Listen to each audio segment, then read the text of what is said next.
Everyone is under stress now with the uncertainty over the coronavirus, and for caregivers, it's even more added stress and risk for their own health. Dave Nassani is here, and he's also his wife's caregiver since 1996 from a stroke. He's author of It's My Life Too, and he joins us by Skype. Dave, it's good to see you again. So what has been the added pressure for you being a caregiver and then also under the shadow of the coronavirus? Even if I need to take my wife to the ER for some reason, I don't want to have irrational fear worrying that she's going to get the infection, at the ER, when actually the odds of getting an infection at the ER are much less than not taking care of a first aid situation if she falls or breaks a bone or something like that. A lot of caregivers from my Facebook page are complaining about not knowing when to stay home and when to go to the ER.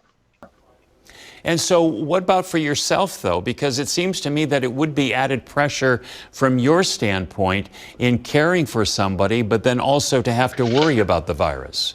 So I always like to put my needs first. So I always take care of myself. Even though my gym has closed, I try to get out on my bike and exercise regularly to keep my immune system strong, because if my immune system will be strong, I won't catch something, bring it home to my wife. And there's always stress in the back of your mind saying, God, I hope I don't catch anything, and I hope I don't give it to her. The next thing is we want to ask for help. Don't try to do things by yourself. Always ask for help, because caregivers, for some reason, don't like to ask for help. They don't want to be indebted to people. The other thing is, don't let people guilt you. People are always trying to say, gee, you can be doing this better, and gee, how come you're leaving her alone, and this and that. And don't let guilt affect you, because that is a drain on the immune system as well. The other thing is, don't isolate yourself from your friends. If you have a friend that you do things with, continue to do with them, but do the separation, the 6 feet distancing, like the CDC recommends. And then lastly, you want to eat healthy. Don't eat junk food. Junk food's got chemicals and sugar, processed ingredients. All that stuff will kill you and compromise your immune system. And you want to get the rest. It's so tempting to just stay up and work, or stay at work late and come home and then get up early. You need 8 hours rest every single night, and caregivers only get 2 or 3. I can't survive on 2 or 3. I don't know if you can. Yeah, well, it is difficult, and it's difficult when you have to care for somebody else, and you kind of then, I think, probably put your own health at risk because that's on the back burner.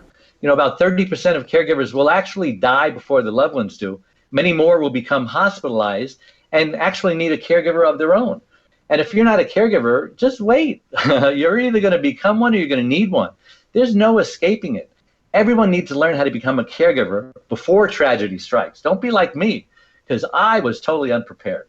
But so we feel as though we're kind of selfish then, though, if we are putting our needs first before the person that we're caring for. Joe, we need to be selfish. And selfish, in many people's minds, is a dirty word. I did a talk on TEDx called "Caregivers Need to Be Selfish in Order to Survive." You've got to do it, because if you go down, who's going to take care of my wife? Who's going to take care of your loved one? So you've got to put your needs first. And so how did you go about learning this? Was it through the pain of having made all the mistakes?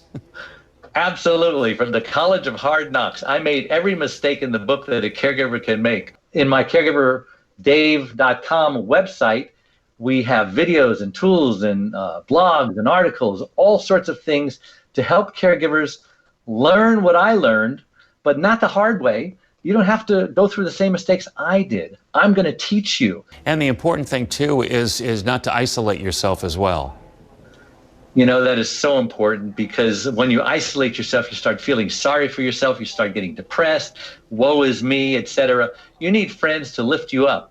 And if you have things to complain about, if you want to vent, don't vent to your friends, because they won't be coming by. They don't want to hear your criticisms. They don't want to hear you be on a downer. Nobody likes to be around Debbie Downer. Save those criticisms for your support group. And support groups are so important, because if I didn't have a support group, I wouldn't have learned that I had to take care of me before I could take care of my wife. Well, you know, everybody is saying right now we're all in this together, and that is so true, whether you're a caregiver or not. Dave, thanks so much for the time. My pleasure. And stay right there. We'll be right back.